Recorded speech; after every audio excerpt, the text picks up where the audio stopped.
Hello, bachcho. Let's read our question. So, our question says, why does Maddie stand by and not do anything? How is she different from Peggy? Was Peggy's friendship important to Maddie? Why? Which lines in the text tell you this? तो बच्चों ये question कहाँ से लिया गया है? हमारे chapter number 5 the 100 dresses part 1। और ये पूरा क्वेश्चन हमसे कौन से कैरेक्टर के बारे में पूछा गया? मैडी के बारे में।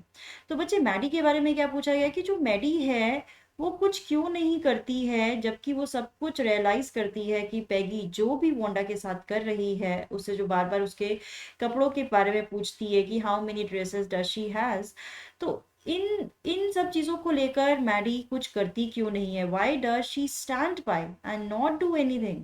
कि बस वो ऐसा लग रहा है कि बस खड़ी हुई है, सब कुछ जानते हुए भी वो कुछ भी नहीं कर पाती, यानी स्टैंड बाय करती है, यानी पैगी को सपोर्ट कर रही है सब कुछ जानते हुए भी। और how is she different from Peggy? तो वो पैगी से डिफरेंट कैसे हुई? ठीक है।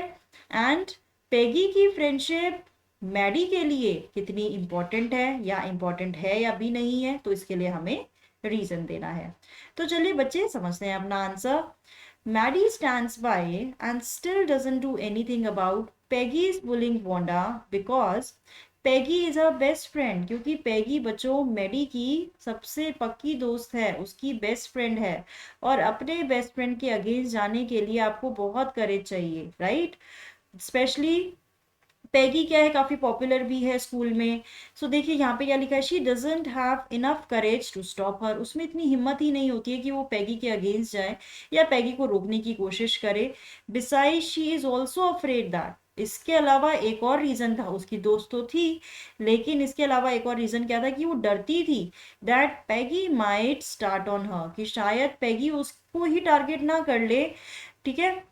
Start on her too as she wears hand me down clothes worn by Peggy, क्योंकि वो पैगी के ही कपड़े पहनती थी, जो पैगी यूज नहीं करती थी वो उसे दे देती थी, और वो पैगी के कपड़ों को यूज करती थी। तो कहीं ना कहीं मैडी को ये चीज लगती थी कि कहीं पैगी मुझे ही टारगेट ना करने लग जाए अगर मैं उसे वोंडा को बुली करने से रोकती हूँ। ठीक है। तो ये डर भी उसको था, यानी हमें अच्छी तरीके से पता लग रहा है कि मैडी वोंडा की सिचुएशन में अपने आप को रख पा रही है और समझ पा रही है कि वोंडा के साथ सब कुछ गलत हो रहा है, लेकिन तब भी वो कुछ नहीं कर पाती। अब देखिए, how is she different from Peggy? Peggy से कैसे डिफरेंट है? Maddy is different from Peggy because she herself feels embarrassed at times, क्योंकि उसको शर्म आती थी when Peggy teases Wanda and ask her how many dresses she has, कि भाई उसको लगता था कि पैगी क्यों वोंडा को टीज करती है, इतना चिढ़ाती है और उसे बार बार पूछती है how many dresses does she has. Maddy also belong to a, Maddy भी देखिए बिलोंग करती है पुअर फैमिली से, इसलिए वो पैगी से डिफरेंट है, but not as poor as Wanda, Wanda के जितनी नहीं। Peggy belongs to a well to do family, Peggy बहुत ही अमीर फैमिली से बिलोंग करती है, वेल्दी फैमिली से बिलोंग करती है, और जो मैडी है वो पुअर फैमिली से बिलोंग करती है। और वो एम्बेरस्ड फील करती है जब पैगी वोंडा को टीज करती है। ठीक है। तो इसलिए वो पैगी से डिफरेंट हुई। Was Peggy's friendship important to Maddy? चलिए समझते हैं इसका आंसर, कि पैगी की फ्रेंडशिप मैडी के लिए इंपॉर्टेंट थी। Yes, Peggy's friendship was important to Maddy as Peggy was a best friend. Also she was popular, कि भाई जो पैगी थी वो तो बहुत पॉपुलर थी स्कूल में, and most like girl in the room 13, की रूम 13 की सबसे पॉपुलर लड़की, सबसे पसंदीदा लड़की थी। ठीक है, Peggy. The lines which tells us this are, she was Peggy's best friend and Peggy was the best liked girl in the whole room.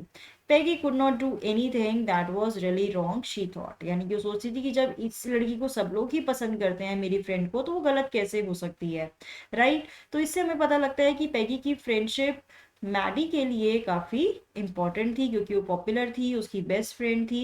और हमने यहाँ पे लाइंस भी बताई है, किस लाइन से हमें पता लगता है कि मैडी ऐसा सोचती थी। तो बच्चों ये हमने आंसर किए हैं अपने तीनों क्वेश्चन के। I hope you have understood it. All the best.